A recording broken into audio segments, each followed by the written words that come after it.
গ্রেফতারি এড়াতে অভিষেক বন্দ্যোপাধ্যায়ের মামলা। কলকাতা হাইকোর্টে মামলা অভিষেক বন্দ্যোপাধ্যায়ের। বিধাননগর সাইবার থানার মামলাকে চ্যালেঞ্জ অভিষেকের।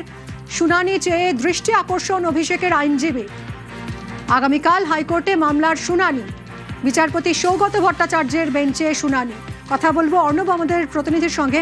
অর্ণব, কেন এই মামলা অভিষেক বন্দ্যোপাধ্যায়ের, কেন তিনি গ্রেফতারির আশঙ্কা করছেন? দেখো, বিধানসভা নির্বাচনের দ্বিতীয় দফার যে ভোট ছিল 29শে এপ্রিল, তার থেকে আগে 26শে এপ্রিল রাজ্যের বিভিন্ন প্রান্তে যখন প্রচারে যান অভিষেক বন্দ্যোপাধ্যায়, তিনি একাধিক প্রচারে বক্তব্য রাখেন, যে বক্তব্যগুলো আপত্তিকর।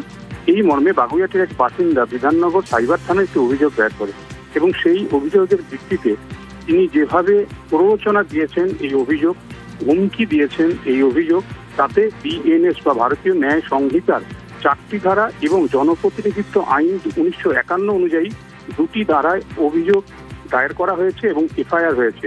এই এফআইআর ওপর পুলিশ পদক্ষেপ করতে পারে অভিষেক বন্দ্যোপাধ্যায়ের বিরুদ্ধে, এরকম একটা আশঙ্কা থেকেই তার একটা গ্রেফতারির আশঙ্কা উড়িয়ে দেওয়া যাচ্ছে না। তাই কলকাতা হাইকোর্টে মামলা করে অভিষেক বন্দ্যোপাধ্যায় বিচারপতি সৌগত ভট্টাচার্যের বেঞ্চে।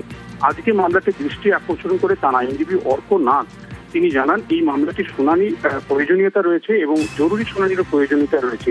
এক্ষেত্রে বিচারপতি সৌগত ভট্টাচার্য তাক জানিয়ে দিয়েছেন, আজকে না, এই মামলার 21 তারিখ অর্থাৎ বৃহস্পতিবার শুনানির জন্য আসবে। ধন্যবাদ।